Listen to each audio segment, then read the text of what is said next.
Ce soir sur Ukraine Today, de bonnes nouvelles en provenance de Novorossiysk. Selon les informations disponibles, 5 navires de guerre russes y ont été endommagés. La tactique sournoise de l'ennemi. Comment les occupants tentent-ils de contourner la défense aérienne de l'Ukraine? Escalade au Moyen-Orient. L'Iran a également frappé l'Azerbaïdjan avec des drones. L'un d'eux est tombé sur le territoire d'un aéroport. Un autre a explosé dans la cour d'une école. Conséquence mondiale. Quelle est la probabilité que le prix du pétrole atteigne 200 $ le baril? Tout cela et bien plus encore, tout de suite. Bonjour, je suis Volodymyr Robchun et voici Ukraine Today. Merci de vous abonner, d'aimer cette vidéo et passons aux actualités. Commençons par les événements à Saratov et Engels, en Russie. Plus de 10 explosions y ont été entendues en l'espace d'environ une demi-heure. Les médias locaux rapportent d'une attaque de drones et des problèmes d'approvisionnement en électricité. Les informations sont encore en cours de clarification. J'ai de bonnes nouvelles de Novorossiysk. Selon les informations disponibles, 5 navires de guerre russes y ont été endommagés. Je vous rappelle qu'il s'agit des conséquences d'une frappe ukrainienne. Mais ce n'est de loin pas toutes les mauvaises nouvelles pour les occupants. Plus de détails dans le reportage. Tirez sur les vôtres pour que les autres aient peur. Dans la nuit du 4 mars, lors d'une nouvelle attaque de drones menée par les forces armées ukrainiennes sur la région de Rostov, la défense aérienne locale a abattu leur propre hélicoptère Mi-8. C'était l'hélicoptère qui tombait. Sortir. Tu dois partir d'ici immédiatement, bon sang. Il se dirige droit dans cette direction en ce moment même. Il arrive en avion? Non, il ne vole pas par ici. Le tir ami a été confirmé à la fois par Friendly Fire et Z-Public. L'appareil a été endommagé lors des opérations de défense aérienne contre les drones ukrainiens et l'équipage a été tué. Malheureusement, à la suite de l'attaque de drone, il a été détruit. À nos forces aérospatiales, mémoire éternelle aux combattants. Rappelons qu'à la fin janvier, la défense aérienne russe a abattu un chasseur russe Su-34. L'équipage de l'appareil a été tué. L'état-major général de l'armée ukrainienne a confirmé la perte de l'appareil russe. À ce moment-là, les correspondants de guerre russes et les chaînes publiques affirmaient unanimement qu'il s'agissait d'un crash de l'appareil et qu'il n'y avait pas eu d'abattage ni qu'il aurait pu y en avoir un. Nous avons perdu notre Su-34. Les 2 pilotes ont été tués. Ni l'île aux serpents, ni Odessa, ni Petrad n'ont quoi que ce soit à voir avec cela. Les Ukrainiens ont lancé la rumeur et les nôtres l'ont reprise. Non seulement dans les airs, mais aussi sur l'eau. À Novorossiysk, des drones ont endommagé 5 navires des forces armées russes. Des drones ukrainiens ont endommagé des navires militaires stationnés dans une baie protégée, au fond du port. Suite à la frappe, 5 navires militaires qui se trouvaient dans le port ont été endommagés. L'un d'eux a subi des dommages supplémentaires. Il s'agit probablement du dragueur de mine Valentin Pikul, unité militaire 90 921 Novorossiysk. Il y a également des informations concernant des dommages subis par les navires Yeysk et Kazimov. On sait que 3 militaires ont été tués et 16 ont été blessés. Le port de Novorossiysk est situé très loin et est, sur le papier, bien protégé. Mais en réalité, les drones ukrainiens ont déjà détruit à plusieurs reprises des cibles militaires navales dans ce port. Il y a une forte concentration de défense anti-aérienne, de divers moyens de destruction, de mitrailleuses et d'aviation. Et pourtant, les attaques ukrainiennes parviennent toujours à mettre hors service des navires russes, même s'il ne s'agit pas de bâtiments clés. Moins de flotte signifie moins d'opportunités et moins de puissance pour la Russie en mer Noire. L'URSS mène des frappes systématiques, non seulement contre des cibles militaires, mais aussi contre la poule aux œufs d'or du budget de l'agresseur. Au large des côtes libyennes, le pétrolier Arctic Metagaz, appartenant potentiellement à la flotte de l'ombre russe, a été attaqué par un drone. Le pétrolier russe, attaqué hier par des drones non identifiés en mer Méditerranée, a subi de graves dommages dans la salle des machines et ne peut être réparé. Le ministère russe des Transports a qualifié d'acte de terrorisme international l'attaque de drones contre le pétrolier russe Arctic Metagaz en mer Méditerranée. Si un pétrolier est attaqué, alors son propriétaire, si des pétroliers sont attaqués, les propriétaires de ces navires subissent d'énormes pertes. Les pétroliers sont généralement anciens, entre 15 et 25 ans, et même un léger impact signifie qu'ils ne peuvent plus être utilisés. Le propriétaire du pétrolier panique, perd de l'argent et subit des pertes, ce qui devrait l'amener à une conclusion logique. Il n'y a aucune raison de faire des affaires avec la Fédération de Russie. Depuis le début de 2026 seulement, les forces de défense ukrainiennes ont mené plus de 40 frappes contre des cibles militaires russes ainsi que des infrastructures pétrolières et gazières. Selon l'état-major général, au cours des 3 derniers mois, la Russie a perdu 5 avions et 2 hélicoptères. De plus, 3 navires ont été détruits. 3 autres ont subi des dommages importants. Un sous-marin a également été détruit. L'une des missions des forces armées ukrainiennes est de minimiser le potentiel offensif de la Russie, tant dans les airs qu'en mer. Au cours des dernières 24 heures, la Russie a perdu au moins 900 occupants tués ou blessés. Depuis le début de l'invasion à grande échelle, le total atteint déjà 1 270 400 envahisseurs. De plus, au cours des dernières 24 heures, les forces de défense ukrainiennes ont détruit 4 chars russes, 7 véhicules de combat blindés, 41 systèmes d'artillerie ainsi que des dizaines d'autres équipements militaires ennemis. 200 autres soldats ukrainiens sont rentrés chez eux après avoir été captifs en Russie. Ce sont des défenseurs de Mariupol, des régions de Donetsk, Luhansk, Kharkiv et Zaporizhia, des soldats des forces armées ukrainiennes, du service spécial des transports de l'État, des gardes-frontières et des membres de la garde nationale. Poutine a remis 2 soldats ukrainiens capturés à la Hongrie. Ils sont arrivés à Budapest avec le ministre des Affaires étrangères Peter Szijjártó après sa visite à Moscou.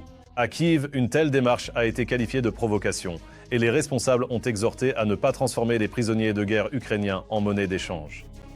Il convient de noter que ces soldats possèdent à la fois la citoyenneté ukrainienne et hongroise. Quoi qu'il en soit, il est positif qu'ils ne soient plus entre les mains des occupants russes. Tactique sournoise de l'ennemi. Une vidéo est apparue montrant un drone russe, Shahed, volant à très basse altitude au-dessus de la région de Poltava. Le drone ennemi frôle presque les toits des immeubles résidentiels de 5 étages. De cette manière, les occupants tentent de contourner les systèmes de défense aérienne ukrainiens. Le Pentagone, en collaboration avec au moins un pays du Golfe Persique, négocie l'achat de drones intercepteurs ukrainiens pour se défendre contre les drones iraniens Shahed. C'est ce que rapporte le Financial Times. Parce que, tout simplement, abattre des drones avec des missiles intercepteurs Patriot coûte très cher. Le président ukrainien Volodymyr Zelensky a déjà déclaré que Kiev est prêt à envisager d'échanger ses drones intercepteurs contre des missiles pour les systèmes Patriot. Pour moi, cela semble tout à fait logique et très pratique. Les événements au Moyen-Orient ont déjà des conséquences mondiales. En raison de la situation là-bas, les discussions trilatérales entre l'Ukraine, les États-Unis et la Russie ont été reportées. Il est facile de comprendre que la Maison-Blanche se concentre temporairement sur le régime iranien. D'ailleurs, le régime de Poutine observe également de très près ce qui se passe avec ses amis à Téhéran. Nous continuons en fait à communiquer quotidiennement avec les États-Unis. En ce moment, en raison de la situation autour de l'Iran, il n'y a pas encore de signaux nécessaires pour une réunion trilatérale. Mais dès que la situation sécuritaire et le contexte politique général permettront de reprendre précisément ce travail diplomatique trilatéral, cela sera fait. L'Ukraine est prête pour cela. Pendant ce temps, l'Iran a frappé l'Azerbaïdjan. 2 drones sont arrivés de la République islamique. L'un est tombé sur le territoire de l'aéroport de la ville de Nakhichevan. Un autre a explosé dans la cour d'une école. Au moins 2 personnes auraient été blessées. À Bakou, les responsables ont déclaré qu'ils se réservent le droit de répondre. Il n'est pas surprenant que l'instabilité mondiale croissante ait déclenché une nouvelle course aux armements, voire une course nucléaire. La Pologne a annoncé son intention de se doter de ses propres armes nucléaires. De plus, le pays prévoit de renforcer sa coopération militaire avec ses alliés, en particulier avec la France. Tous les détails dans le reportage. Le continent européen travaille désormais activement au renforcement de sa sécurité nucléaire globale. La Pologne prépare une alliance historique avec la France qui devrait changer la carte nucléaire de l'Europe. Le Premier ministre Donald Tusk a déclaré que Varsovie ne souhaite plus rester spectatrice en matière de sécurité stratégique. La Pologne est bien consciente que la menace provenant de la Fédération de Russie est assez importante. Cette menace est principalement due à la région de Kaliningrad. Cette menace est causée par les risques potentiels venant du territoire de la Biélorussie.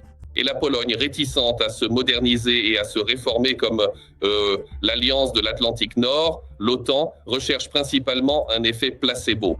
Des négociations sur un éventuel format de coopération sont en cours avec un certain nombre de pays européens intéressés par le renforcement de la défense collective. Plus tôt, le président français Emmanuel Macron a proposé d'élargir le système de dissuasion nucléaire français en l'ouvrant à des partenaires. Il est prévu que la question de la coopération nucléaire devienne l'un des sujets clés lors du prochain sommet à Paris.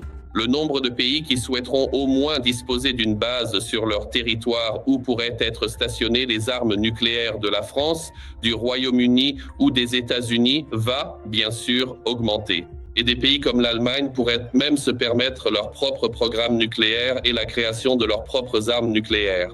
Par conséquent, naturellement, le nombre de ces pays ne fera qu'augmenter. Mais je le répète, les armes nucléaires sont un outil de destruction qui, malgré toute leur puissance destructrice et leurs menaces, ne sont rien de plus qu'un effet placebo dans une guerre conventionnelle.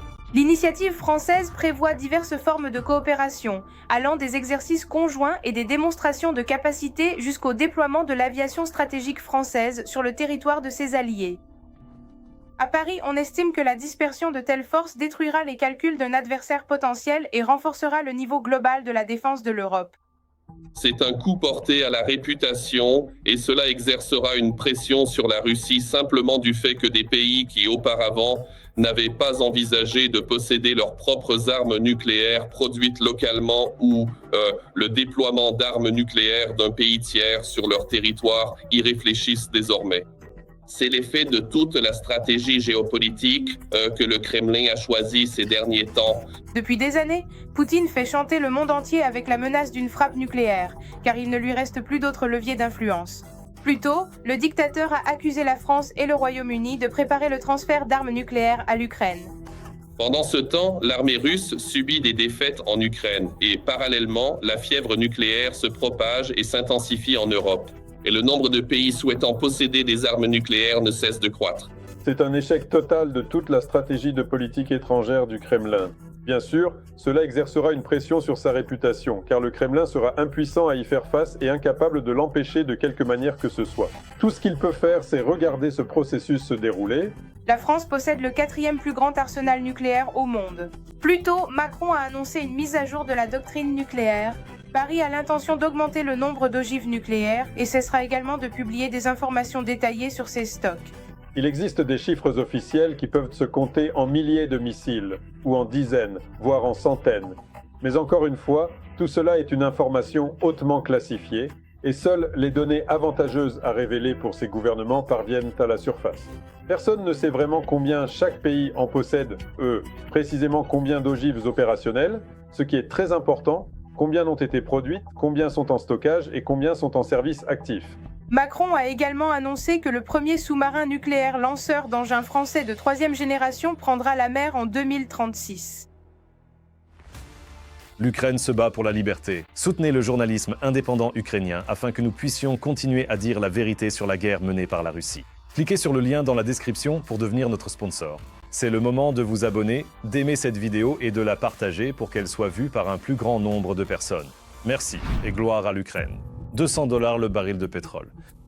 C'est le prix que Téhéran utilise pour faire pression sur le monde. L'Iran a bloqué le trafic des pétroliers dans le détroit d'Ormuz. Cette voie navigable transporte environ 20% de l'approvisionnement mondial en pétrole. Ensuite, parlons des conséquences possibles, en particulier de ce que la Russie pourrait perdre ou gagner dans cette situation. La guerre au Moyen-Orient se poursuit et les prix du pétrole augmentent. Ce schéma évident fait la une de toutes les publications mondiales depuis le début de la semaine. Pendant ce temps, la veille, une nouvelle déclaration du corps des gardiens de la révolution islamique a provoqué un véritable émoi. Ils ont annoncé qu'ils attaqueraient les oléoducs, ce qui ferait grimper les prix à 200 $ le baril. En même temps, des militants iraniens menacent de tirer sur chaque navire passant par le détroit d'Armored, l'une des principales voies logistiques du transport pétrolier mondial. Pour l'instant, une tentative de bloquer le détroit d'Armored sur une longue période semble peu probable. Vous pouvez le constater dans la dynamique des prix. Ils ont augmenté de 10%, mais pas de façon brutale, car un tel blocus n'est dans l'intérêt de personne. Un blocus du détroit est possible soit si certaines factions au sein du corps, le corps des gardiens de la révolution islamique iranienne, décident de le faire de leur propre initiative, soit comme scénario final par le gouvernement iranien s'il estime qu'il ne peut plus gagner la guerre.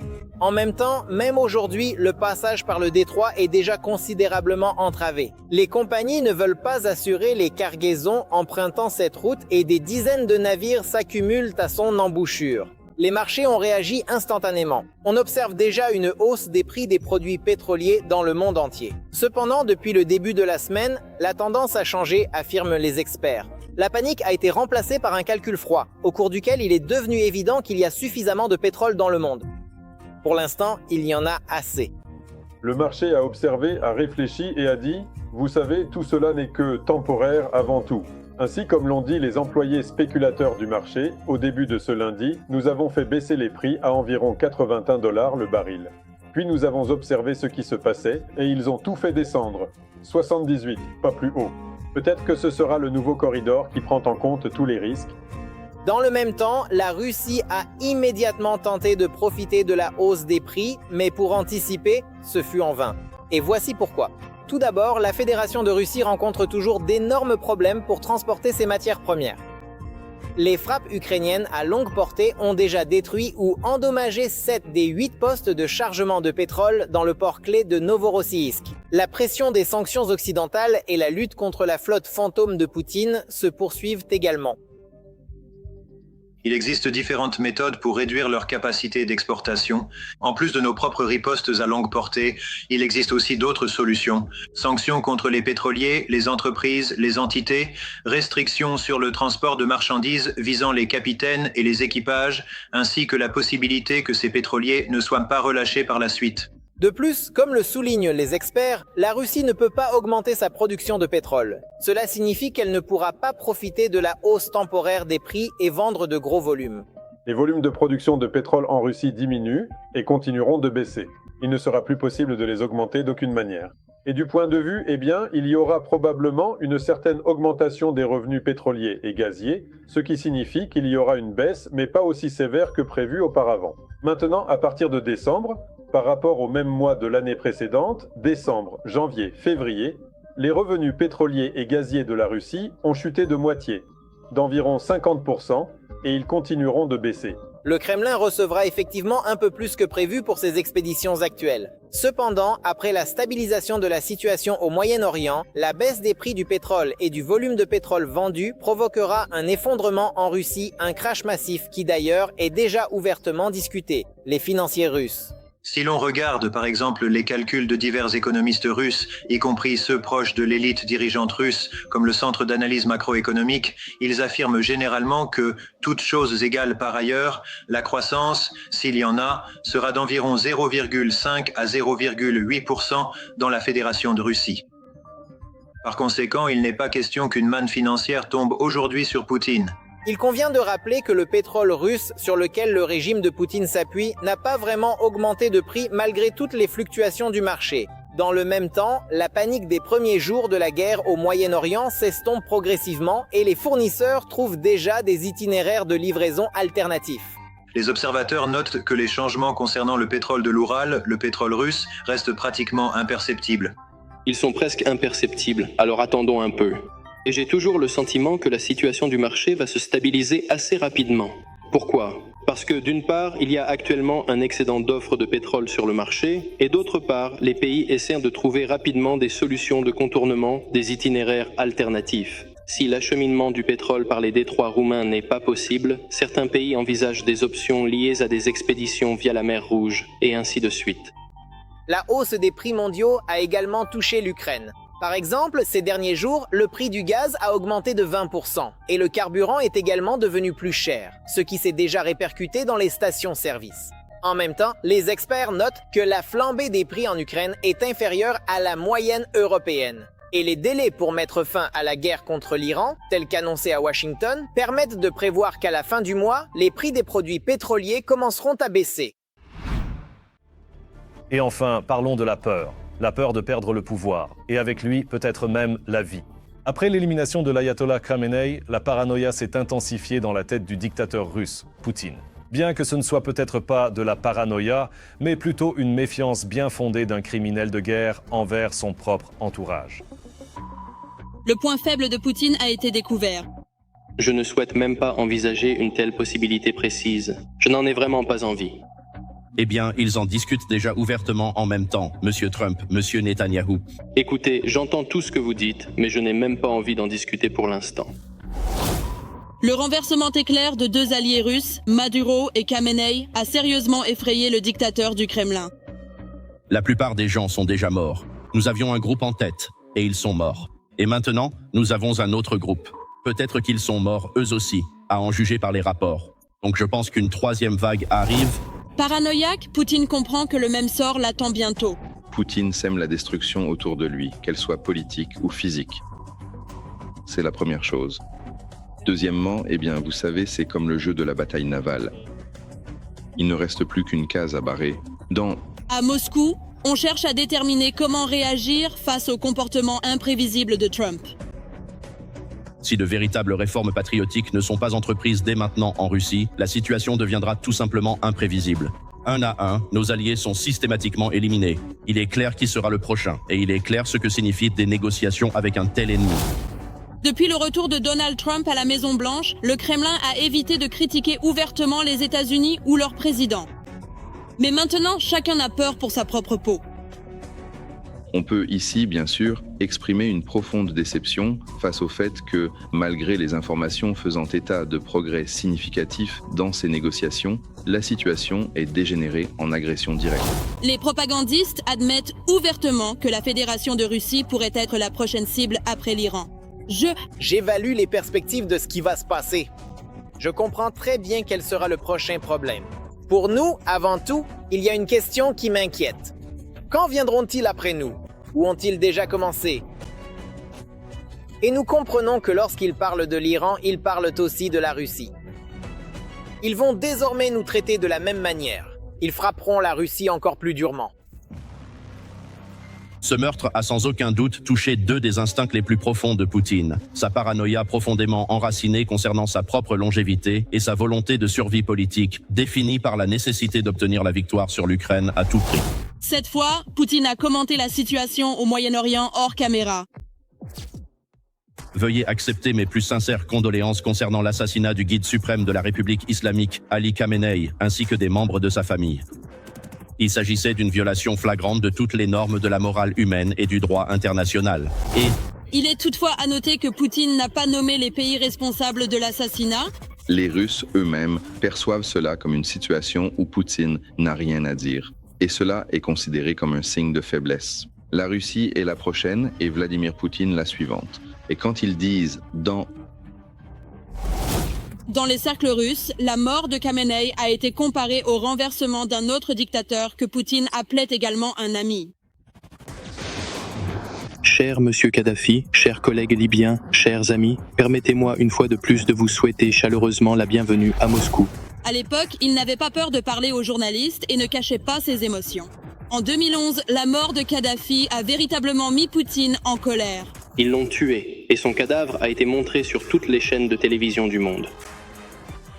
C'est impossible à regarder sans dégoût. Et par la suite, il a déclaré qu'il était contre le fait de résoudre les problèmes par des moyens militaires, comme cela a été fait en Libye. Le meurtre d'une personne est, en général, un crime terrible. Des groupes armés qui essaient de résoudre des questions politiques internes par la force des armes. 3 ans plus tard, le cannibale du Kremlin allait faire la guerre dans le Donbass, puis chercher à occuper toute l'Ukraine par des bombardements et des massacres. Les accords sur ce sujet sont imposés par le recours aux forces armées pour atteindre cet objectif, à savoir la démilitarisation.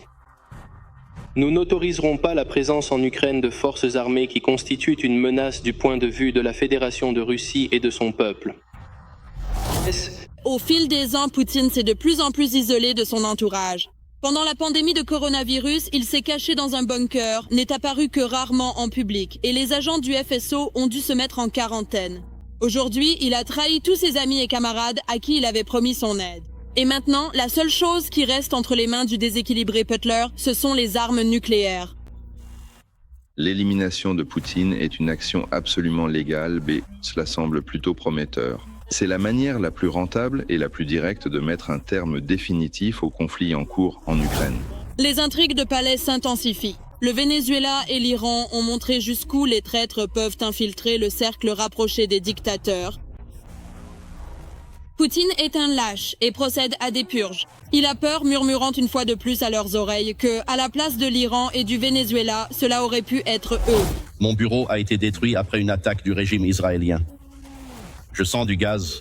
Je devrais quitter ce bâtiment. Si le chef du régime n'a pas l'intention d'organiser un transfert de pouvoir, alors les hauts responsables et les groupes d'élite pourraient commencer à envisager leur propre stratégie pour un tel cas. Aujourd'hui, quelqu'un a dit « Eh bien, le président veut faire cela très rapidement. Il va s'en lasser. Moi, je ne m'en lasserai pas. » L'opération militaire américaine et israélienne contre l'Iran touchera assurément la Russie et Poutine.